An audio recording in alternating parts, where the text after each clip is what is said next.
Think period pain is just part of being a woman? Think again.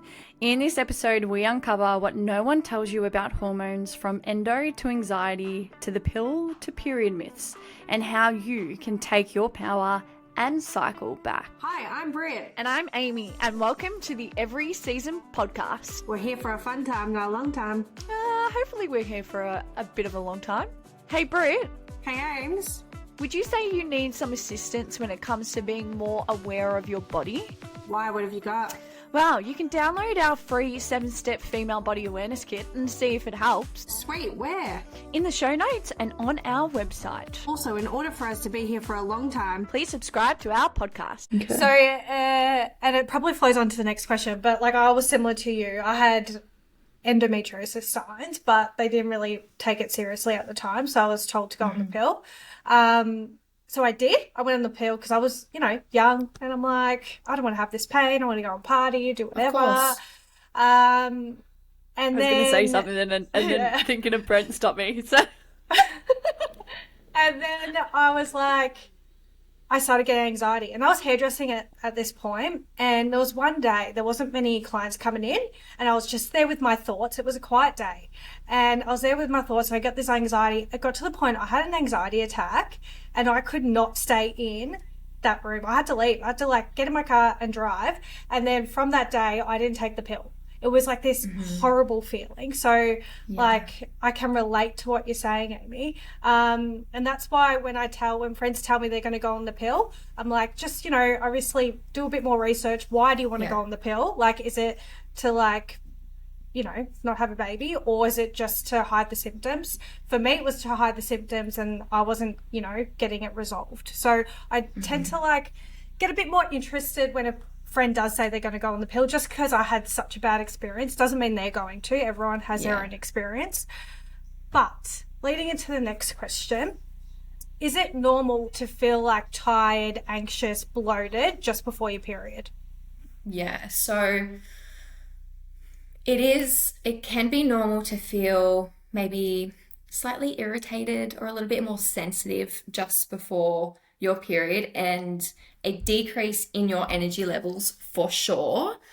Progesterone also is a natural anti-anxiety hormone. So if you have adequate progesterone levels, you should actually feel quite calm.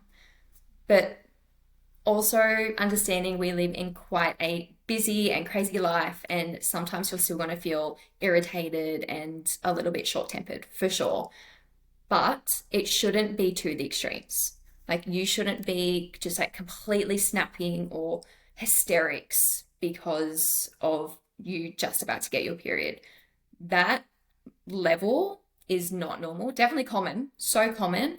Bloated, again, you get some more water retention, so it's natural to maybe feel a little bit more fluffy, right? But the feeling is more than the actual seeing of it. If you are bloated to the point that you can't even put on your jeans anymore, and it's hard and a rock, that's not normal.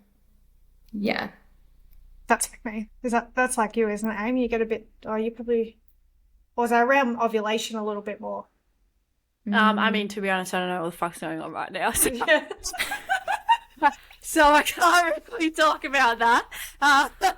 So let's just focus on yours, Britt. I 100%. Sometimes I remember when I was in my fit days, 2 times a day I was exercising and smashing it. And then when it got to my period time, it was full. I remember we used to wear the skinny jeans like everyone did back then. No, I can't remember because you're so old. No, I'm kidding. Yeah. No, but people don't wear them really, do they? No. You remember when the boys used to wear the skinny jeans? And they used to put on the spray? Don't. No, JJ's. Yeah, JJ's. But I could not do up that button. I would bloat out. I was pregnant. That's what it would look like. So yeah. Which can endo belly. yeah. That's a common sign, is endo belly. Heard of that? Oh, No, I've never heard of that either. yeah. It's what a lot of women with endo, and everyone with endo, there's so many different versions of endo and the stages. But a big telling sign is that really big bloated can't wear your jeans. It's really hard because you were so inflamed and it can be, like endo belly. And like, you don't have to have endo to experience that. I'm not saying that you have endo, but that's like such a common sign for women. Yeah, with and endo. it affects everything. Like there was times I never used to go out. Like I'd be like to my husband or my boyfriend at the time, I'd be like, I can't come out. I can't even put on my clothes and I'm too uncomfortable. And that's shit that women get affected by that. Do you know what I mean? For the 4 stages, undiagnosed, and you can't even go out to a friend's party or a dinner or what have you. Yeah. Yeah, it's awful. And you would still go to maybe a clinic and say, this is what's happening. And it's like, you're just unlucky. Like, that's bullshit. It is bullshit because, I mean, like, I'm going to be controversial. I know Brett loves it when I say this. But at the end of the day, the answer is the fact that this is still a fucking man's world. It's as simple as that. When you, like, and I'll have multiple conversations with people at you know, work, you know, with males in my life and whatever. And at the end of the day, the reason as to why, even like, and it's not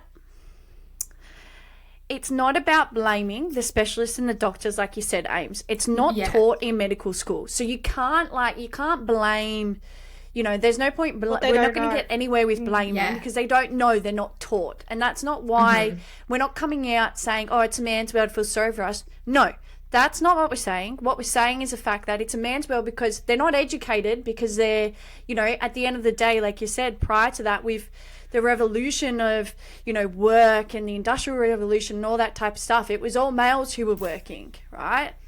The women were, you know, biologically cool, stay at home, you clean, you cook, you bear the children, that's what our bodies are here to do and all that type of stuff. So, you know, the education or the focus on the women's health, it just is, it's just not there. It is just not there. And I think, like, Amy's like, what you're doing, girl, is just phenomenal. And I think, like, it's just more conversations. And again, it's not about, like, you know, we've had people, and I'm sure a lot of comments, you know, haven't come to us about like, oh, why is it all female that you talk about? Or why is season all targeted female? And blah, blah, blah, blah, blah. And you're feminist here and feminist there. No, it's not about the fact that we're like, we love everyone. We love everyone. Yeah. I'm going to be on a bit of a tangent now. But we're talking about this because there needs to be more conversations and more awareness. It's not about like, oh, you know, feel sorry for us. It's about, okay, cool. Let's, again, first and foremost, let's just be aware of your body and let's talk about it. Because, like, for me, there are 2 women in my life who have helped me become very much aware of my body, and one is sitting right there. And without Britt, I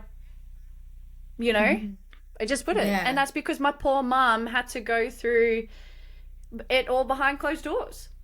Yeah. It's as simple as that, you know? So I think, like, it's so important to have the conversations and, you know, stand up for ourselves and start to kind of push this movement, because it's not nice. It affects every aspect of life. Yeah, absolutely. And it affects men as well, because 100%, you know, we have dads and brothers and lovers, and how we feel is going to have a direct effect on them. Like, it affects you too. Absolutely. And you're so right about, we're not trying to place the blame on doctors or you know, or all of that. I think I try and preface that a lot with people when I'm talking about it. The general response is very angry, like, why haven't we been, which is fair, like, absolutely, but then it's always placing the blame, and it's like, let's just not place the blame. We're here now, but you've been told now, so what are we going to do about it? 100%. And it's just steering away from that victim mentality, because it gets you nowhere anyway. And that's where I think it is. It's just, it's okay, cool. It is what it is, but moving forward, and we've just got to, like I said, push the movement. But I like at the end of the day, and I always say this, but you've got to be your own best leader before you're the leader of your family, your friends, your community, your network, your kids, or whatever. And at the end of the day, that all stems down to, especially being a female, you know, like, it is a priority, and it hasn't been a priority for a very long time, because there's a lot of females out there who just suck it up. Oh, it's a bad period. It is what it is. Yeah. And then their marriages break, or they can't be the best mum to their children, or, you know, they started a business and it didn't go so well, or started a job and couldn't put 100% in, you know, so aren't enjoying it or being fulfilled, all because they were unaware of their body, or if they tracked their symptoms or their cycle, maybe it could have been a little bit different, you know? Yeah. Preach. So it's also like if the males, right? So if they get education on it, The males. right? The males, the men. I love that. But like, we're talking about us getting education on it. Like, if men get education on it and we're going into work, and they will probably go, oh yeah, she might be going through that phase, maybe I'll just back off a little bit. Like, it would be good for them to actually acknowledge that as well. Yeah, You know? absolutely. And just like in relationships and stuff as well, like when I was getting my qualifications, and even when I was just reading that book, he learnt just as much as I did, because I was like, babe, like, listen to this. And it has made the world of difference in our marriage. Like, it is just, we talk about it all the time because it impacts maybe like the dinner I want to have, or if I want to go out on the weekend, and he can be more accommodating or understanding. And beforehand, if I was kind of like hesitant or resistant to wanting to be touched or something, you know that phase, and you're like, just get off me. yeah please. He would feel like I didn't love him. I know, I was gonna say all the time for both Brit and I. For bitches. Well, they're right, they'll be right. But if they know, so he would feel like, I'm rejecting him. Like, I'm rejecting him as a human. But now that he's educated, he's like, I'm not rejecting him. I still love him, and it makes him feel better. So now he doesn't have to feel shit because It's I'm the like, hormones talking. Yeah. She's in her. I love that. Luteal phase. Yeah, I love that. Actually, Remember that saying? It's like computer said no. It's like hormones said no. Do you know? Computer said no. Am I too old? Or... No, I'd get nah. You know? Nah. It's a British series, isn't it? Like, Yeah, it's computer. like computers said no. It could be Yeah. like hormones said no. We're going to use that. Get t-shirts. Oh Yeah. gosh. I know we briefly spoke about it before, but just for all the listeners again. So, Ames, with your experience and the studies that you've done, at what stage would you suggest, again, based off, you know, this is obviously a broad question, but like tailoring it to how you feel, when would you suggest is the best time to like go really hard at the gym, and then other time to obviously completely rest, which obviously you said is when you're menstruating? Yeah. Menstruating. Yep. Yeah, thanks. Close. So ovulation, so that's when your hormones are like peaking and you've got the most energy. Like, so ovulation phase is probably like your go time for all aspects of life, whilst also knowing not to overdo it. I'm in my ovulation phase this week, right? And I said yes to so much, and it's Friday and I'm like, oh my God, like I took on too much. But ovulation is like probably go time. In saying that, like just coming into luteal phase is when I'm the strongest. So it's about learning your body. It's interesting because I like, not the last month, but like before that, that's for me, that's been definitely the biggest phase. I personally feel the strongest, which is interesting. Yeah, me too. Yeah. So everyone can be and then different resting. then. Yeah, everyone's totally different. Oh, okay. Interesting. So Google's not right, is what you're saying. Yeah.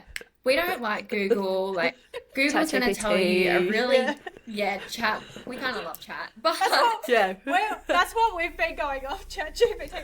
I must be going through my tired stage.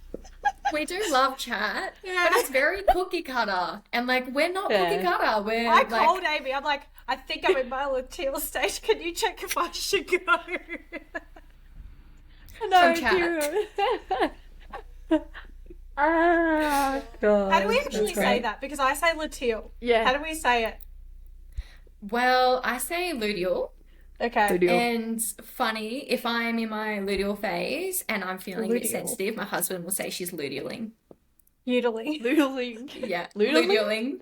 lutealing. I can't even say Lut- lutealing. yeah. I can't even say it. I'm going to try. Luteal. That's funny you say that, Brick, because I was asking the same question as well. And the other one that we can't say, well, I can't say, is the I keep saying follicle, but it's not that. What is it? Follicular. Follicular.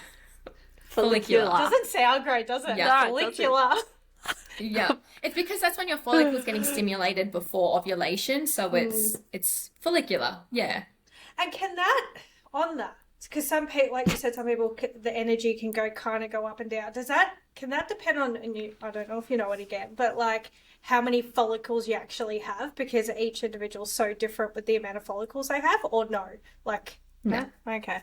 Because I thought maybe like with that, they're ovulating, they're getting more bloated, etc. Or is that just lining it up for ovulation?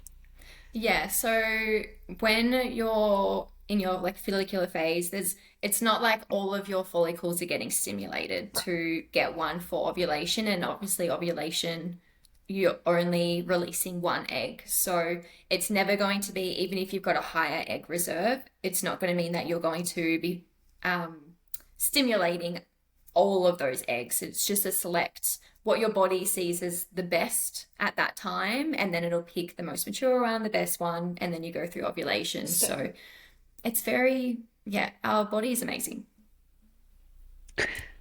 So we've spoken about exercise and workouts. What about food? Because like I know I have to say there's a lot of shit out there. Like, and I know some people are saying that they're curing their severe endo with the amount of like with the foods that they're eating and whatever. So like, I guess what like, if you can, but like, what's your take on that? Like, should you be eating certain foods throughout certain phases? Should you be avoiding foods, or what's your take on all that? Yeah, food is medicine. Food is medicine, and I don't like to say remove foods completely. You know, like I'd rather people add in to optimize over removing foods. But yeah, it can definitely help support your hormone production. So, and for like women with PCOS and endo, food can be such a big part of healing. Like it really can. And the foods really depend on, if you've got a condition, there's certain foods that, if you have a condition, maybe avoid some foods. There is like foods that are going to exacerbate your symptoms, inflame you, etc. But if you don't have those conditions and you're just kind of trying to optimize your cycle, then in like the first couple of phases, you really want to work on foods that are going to help your detox pathways, like leafy greens and berries, things like that, to help your liver detox, because your liver is also going to detox excess estrogen, which is super important, because coming into your luteal phase, if you have too much estrogen, it turns toxic, and it's called estrogen dominance, which can cause inflammation, like tender breasts, like cramps, things like that. So if you're helping your body remove that estrogen in the first couple of phases and you're really focusing on that, then you can really help minimize the symptoms that you get in your luteal phase. And then again, in your luteal phase, when your progesterone is high, but your energy might start to decrease, increasing like your complex carbs and things like magnesium, because you deplete magnesium when you bleed, is also going to be super beneficial for cramps and fatigue and to have a more sustained energy level. So there is so many ways that food can be supportive for your cycle, and the way that you eat as well, like, is super important.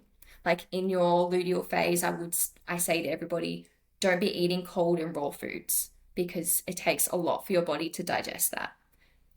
Opt for foods like soups and stews that are already heavily cooked, very easy to digest, because your body doesn't have to work as hard, and that really helps with your body just focusing on your reproductive system at that time. But in your follicular and ovulation phase, maybe you can have like a smoothie or an iced latte or something, but coming into luteal phase, I wouldn't be doing that, because it makes a difference. Yeah. Wow. Well, I gotta look at we gotta look at how we're eating, Brit. Yeah. Well, actually, the majority of my food's warm, I would say. Yeah. Which is I eat amazing. salad I think like every night. Salads yeah, are cool. I love me salad. Yeah, I'm but more salads veggie. are... Yeah. Salad's good. There is one thing actually, and everyone like, do you love coffee? Love coffee. Yeah. What am I going to say? I love What are you saying gonna this to say, people. You're gonna do... In like your She's late off. luteal phase. Yeah. Hang up. In your late luteal phase, in the first couple of days of your period, I would recommend swapping coffee for something else. Yeah, I can't do that. This is the response I get every time. Every time. I'm like, I know. What about tea? If I went Tea? extra strong tea. Well, the point of no coffee, it's really the caffeine, right? Because caffeine's a stimulant. It can really like affect your cortisol levels and things. And look, if you're having a coffee, making sure that you're not having it on an empty stomach. But if you're having period problems and you're irritated and you're fatigued, you're gonna need to cut that coffee out. That's like my first go-to for people. You're so right, because my doctor, every time I've gone in with like period pain and I need to get my meds, she's always like, just remember during that time, do not have cheese and coffee. And I'm like, okay, next week I'm out there, I have my coffee. Yeah. Amy's like, No, but just like, see, for me, like the coffee isn't a pick me up. Like people might find, but like coffee for me is like a little like treat to myself. I know. You know, like your it's an little tummy? experience. I wouldn't say warm my little tummy. That's what I a good way to put it. I like to warm, having it just warms me up. Yeah, like Yeah. it's more of like I've linked my coffee to like my morning routine where like I sit down, Yes. I plan my day, I say what I'm grateful for, and like it's like a connected to a me time after like I work out and I've walked and I've done work and stuff like that. So like that's where I used to do a heap of coffee. But I've now only to have one a day in the mornings, and I do have it later. Like I've been grateful to be able to do that because like obviously our routines have changed. I used to be I used to have coffee at like 6:30 in the morning. Not good. I only do once a why? day as well. Like I only need my one. I'm the same as Ames. I used to drink it all the time. But you know what we could do? What's that trend that's going on at the moment? The matcha. Is it matcha? Yeah. Is it? Have a matcha. Oh, yeah. Swap it out. well, Are we allowed to have matcha, Ames? yeah, it's a more sustained and like easier on your body. But what I recommend, because I get it, it's a part of a routine and it's more than just the pick me up for a lot of people. Me too. Yeah, it's a like first I enjoy world coffee every now and then. experience. Yeah, but have a cacao. Like I've rave on about this all the time. Cacao, which is like a hot chocolate, but it's such a big superfood. It's super high in magnesium. It's really good for energy levels. It's really good for mood stabilization. I just swap caffeine coffee out for a cacao, and that means I'm getting my magnesium because I'm about to deplete it, and I'm also still getting that routine and that little sweet treat that I like in my mornings as well, because I have a hot drink every day as well. I think most people do, but it's not saying you can't have a hot drink. It's just maybe swapping it to something else that's going to be a little bit more supportive for your body. Maybe we can start the trend of the cacao movement. Anyway, we could I probably love keep it. talking, but like, what's one of the things that bugs you? Like, or there's a myth about hormones and periods. Like, what drives you insane? Period pain is normal. That is one of two. That is the one that bugs me, and that the pill is going to fix your hormonal problems. That is the biggest myth that I like. That makes me so mad. So mad. So what would you do? So if people are experiencing that right now, what would you suggest they go and do? If they're experiencing period pain or if they're on the pill. Period pain, or if they've been told that the pill's going to fix it. Either way, if they're experiencing pain and then they're being to the doctors and they're saying, well, take the pill, I would say no, don't do that. Or, like, I'm not anti-pill. I want to say that because I'm really not anti-pill. I think the pill has a place, and I think it's important for us to recognize that. The importance is understanding what the pill actually does, knowing all of the effects of it before making the decision to know if that's the right decision for you. If somebody right now is experiencing period pain and they don't want to go on the pill because it's not going to fix your problem, it's only going to mute it, it's still going to be happening in your body, is I would be looking at working with a coach, either with like a menstrual cycle coach or a naturopath, to understand the 4 phases, the foods that you should be eating, how you should be moving. I'd be looking at like your nervous system. I would be looking at your body holistically and where you can be better supporting that. But I would definitely be doing that with somebody. Okay, I wouldn't be just trying to figure that out on my own, because we don't have to. Professionals are there for a reason. Utilize those, because the symptom that you're experiencing is never the problem, right? That is just your body saying, hey, something is really wrong, and this is the only way that I can let you know. So I think it's important for women to know that the pain is not the issue. The issue is maybe you have some nutrition deficiencies. Maybe you're over exercising. Maybe you have so much stress going on in your body, and your body is so dysregulated that it's showing up in form of pain and cramps with your menstrual cycle, because it's the first thing to be impacted when you're stressed. The very first thing, because it's not something that you need for survival. So it's going to focus on anywhere else in your body that needs support, and it's going to pause the reproductive system, because you don't need to be pregnant to live. So that's going to be impacted first. So it's something else in your body that really needs support. It's just knowing and trying to figure out exactly what that is and working on that. Very interesting. Very interesting. Well, I mean, I don't know, Amy, if you can't answer it, get that. But what about people who are suffering like severely? So say, for example, they've been diagnosed with endo, they've been diagnosed with PCOS, and it's debilitating and all that type of stuff. They've gone and see specialists who, you know, have suggested like surgery and or like other hormonal, I guess, solutions. Would you still would you still suggest to do this exact same thing? I still have the same opinion on it's not going to fix it. Yeah. If you have severe endo PCOS, the pill is still not going to fix it.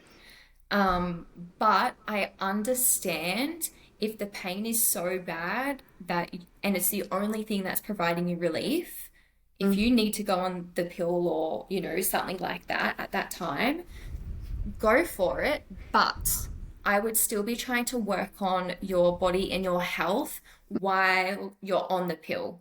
So I would still be looking at maybe getting like your bloods done, working on your nutrition and like your nervous system and all of the things, and just use the pill as potentially just this temporary relief, because nobody deserves and needs to live in pain. You know, like I'm never going to say the holistic route is long.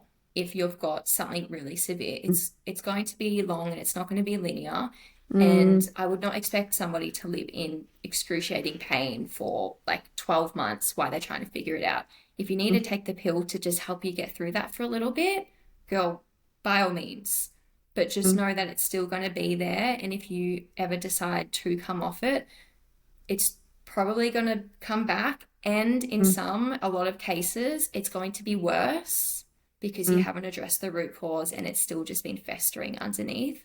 Surgery is great for endo, like I'm not opposed to that, but coming off the back of surgery, you still should be looking at how to support yourself as a woman, because it might just grow back and you need to be more vigilant in how you're supporting your body, because it's already predisposed to endo. Like you can't fully get rid of it, but you can minimize the symptoms once you've removed like the scarring and the lesions and stuff that you have in your body. So would you say the same for the other contraceptive stuff like the Mirena and what's the other thing that goes in your arm? All the same answer for that? IUDs. Yeah. Yeah, IUDs. I would say that the pill is probably the one that's going to, they're all the same, they're all synthetic, right? But IUDs and the Marina, like they can have, I personally have seen more side effects with those of either prolonged bleeding for really long periods of time, or they don't bleed at all, or it's just all over the place. I've seen a lot of side effects with that, whereas the pill, usually it's very regular, like you don't actually get your period, but it's quite regular when you're going to get that breakthrough bleed, quite consistent, whereas the Marina, like you just won't get a period. The rod, I hit women who just bleed all the time. Yeah. So I would think that the pill is a better option for that support. Very It's a lot interesting. to take in. Jesus, Yeah, I feel like my this brain's episode. Like, ooh. What is it again, Brid? Ames, this has been such an amazing chat. Where can people connect with you, find out more about you and what you do? Yeah, they can connect with me just on Insta. I think that's probably my main platform. My Insta is just my name, so Aimee Monaco _. And yeah, you can contact me. There's so much there, education on there. I've got like a free course, like a little crash course of the foundations of the menstrual cycle that people can watch to get their foot in the door if this is all really new and like mind-blowing. That would be the first place that I would look at. But yeah, can just connect over on Instagram. Awesome, Ames. We'll put that all in the show notes. And also the book as well. We'll let everyone know. Yes. So yeah, thanks, Ames. Thank Been such an awesome you. chat. No worries. I appreciate it. Thanks for having me. Howdy, it's us again. Hope you enjoyed the episode. Don't forget to download the awareness kit and subscribe to the podcast. Have a fabulous day.